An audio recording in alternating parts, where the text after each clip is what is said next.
I was excited. I could dress up and do my hair.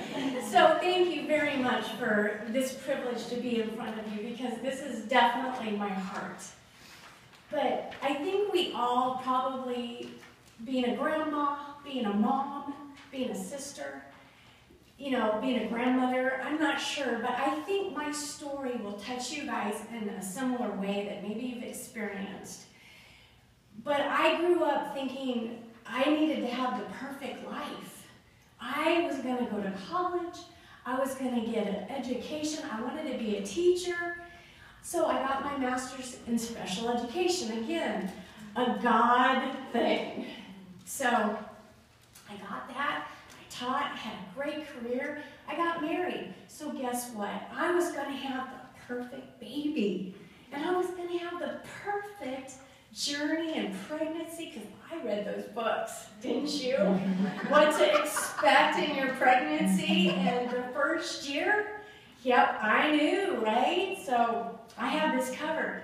At 37 weeks, we went to the hospital to do our, our typical sonogram. Well, my baby wasn't, his stress test, he was failing it. Oh, no, that's not what the book says. You can't do this. So, needless to say, he failed 3 or 4, and so they're going to take him. That's okay. His lungs are fully developed, and there's nothing to indicate there's anything wrong with this little guy. He's developing just fine. So, they put me in the hospital. They induced me. I go in on a Friday night, and then at 5:30, I'm like in excruciating pain, and my husband keeps asking me, "Are you okay? Do I look okay? Because this hurts."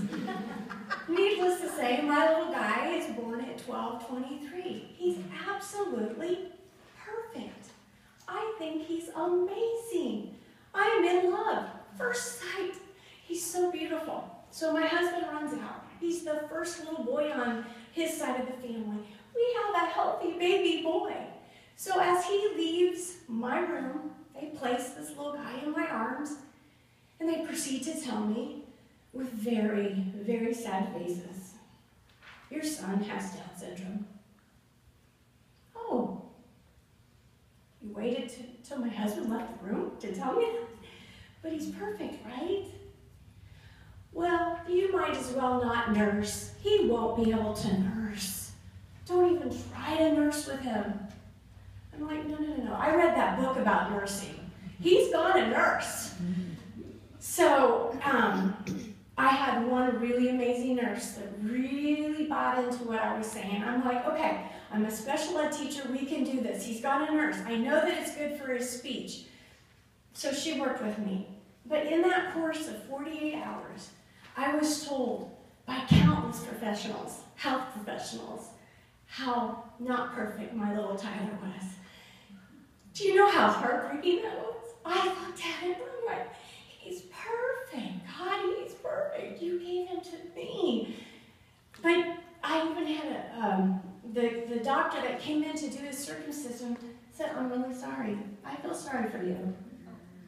You feel sorry for me? Did you look how awesome he is? And then moms would look down and act ashamed. Didn't even want to look at my Tyler. You don't want to look at my Tyler? He's awesome. But you know what? God is amazing, because in my heart, I knew he was perfect. He was perfect for me. So you know what? I got home, I hit the ground running. I knew there was no time to waste. So we were going to get him involved in every therapy there was, everything I could find for this little guy. So, first steps comes around and they say, "There's this lady by the name of Angie Knight." Okay. Well, she believes in that, whole child thing. Oh, what do you mean whole child? Well, the nutrition, the love, the nurturing, the environment. She's really good and she's really hard to get into. Well, I have to have her. I just have to have her. Because God gave me that instinct that this is where my Tyler has to be. And if she truly believes in the whole child, well, that's where he needs to go. So at a very little age, he went to her social group in that strip mall, and I'm like, feel like a rock star. He was loved. All I ever heard from the therapist is what he could do. I never heard what he couldn't do. You know, it might not be in the time frame that we all thought it was going to be, but you know what? Angie and her therapist made me believe that Tyler could be the president of the United States. It might take him a little longer, but he was going to get there.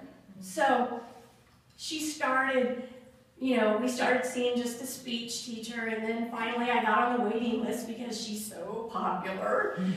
I finally got an OT, finally got a PT, and life was great. Tyler's self-esteem went from this to, if you could see him now, you'd be like, oh my gosh, he just loves life. So, you know, when he would have troubles being around regular, or as you said, neurotypical. Yeah, neurotypical peers, and you know, it's heartbreaking. It's heart-wrenching to see your child not be able to stand up and run with the kids, or take him to the gym. And even in today's society, kids picking on him, throwing balls at him. You know, you can't fathom it, but it happens. But what Angie's group does is they're like, Miranda, his speech teacher, goes, oh, well, I'll go in and I'll train them. I'll train that daycare. I'll help them. I'll train those kids. Then I had another therapist say that, you know, Tyler could go to preschool, a regular preschool.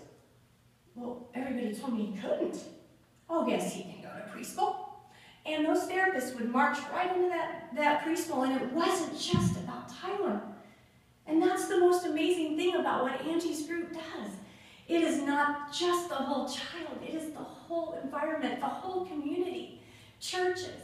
If Tyler has trouble at churches, the therapists are willing to give their time to go in there and train teachers and staff. And so Tyler has just been bombarded with love and nurturing, and he just blossoms.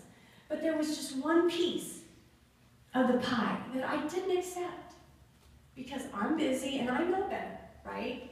Angie's, you know, she's a little extreme on that eating thing. You know, I'm like, I can't do that part. I'm too busy. Well, my little guy continued to have accidents. Sometimes 5 or 6 times a day. Poopy accidents. And that's devastating, to go pick him up or whatnot, or get his book bag and he has 5 bags in there of dirty clothes. And I'll be honest, I was getting tired. I was getting weary. And I was praying, God, what is the answer? What do you want me to do? You know, I love him, but, you know, I don't know. What do I do? Well, one day I got the call from school. The dreaded phone call. You got to come get him. He's had another accident, and it's really, really bad. And we don't want him, you know, he needs a bath. So walking up to see my little guy sitting there, and he's embarrassed. He's smart. He's smart. He knew that he was dirty. So, you know, of course, who did I call? Angie, because that's who I call all the time. And so one of the therapists sat me down and she said, you know, Dee, you can do all this therapy, and you can do it all day long. You can do it 5 times a day, whatever. But if your little guy doesn't feel good, it's not going to do him any good.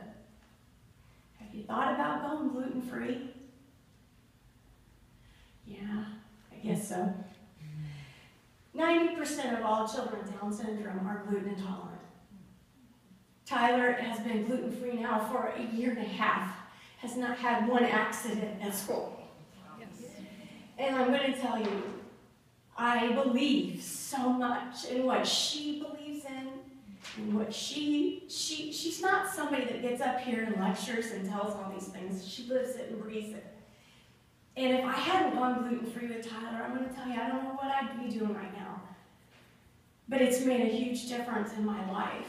And April works with my sons, both of my sons, by the way. And it's just an amazing place. But I'm sure you've heard this poem before, but I would like to read it to you because I think it's a general overview of what I've just told you about my life.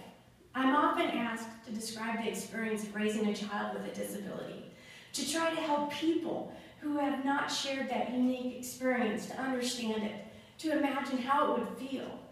It's like this. When you're going to have a baby, it's planning a fabulous vacation trip to Italy.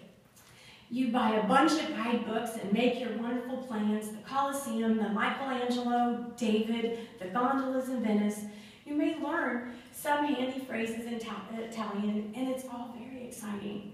After months of eager anticipation, the day finally arrives. You pack your bags and off you go. Several hours later, the plane lands. The stewardess comes in and says, "Welcome to Holland." Holland, you say? What do you mean, Holland? I signed up for Italy. I'm supposed to be in Italy. All my life, I dreamed of going to Italy. But there's a change in the flight plans. They've landed in Holland, and there you must stay. The important thing is that they haven't taken you to a horrible, disgusting, filthy place full of pestilence, famine, and disease. It's just a different place. So you must go and buy new guidebooks, and you must learn a whole new language, and you will meet a whole new group of people you never would have met before. It's just a different place. It's slower than Italy, less flashy than Italy, but after you've been there for a while, you catch your breath, you look around, and you begin to notice that Holland has windmills. Holland has tulips. Holland even has Rembrandts. But everyone you know is busy coming and going from Italy. And they're all bragging about what a wonderful time they had there, and for the rest of your life you will say, "Yes, that's where I was supposed to go. That's what I had planned." And the pain of that will never, ever go away, because the loss of that dream is very significant. But if you spend your life mourning the fact that you didn't get to go to Italy, you may never be free to enjoy the very special, the very lovely things about Holland. And here's what I want to leave you with tonight, is that because of Angie's love for our kids, I can look at my little boy and I don't see Down syndrome.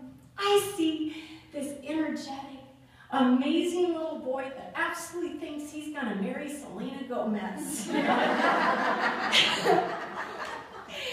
And I would like to thank Angie and her therapist for redefining perfect.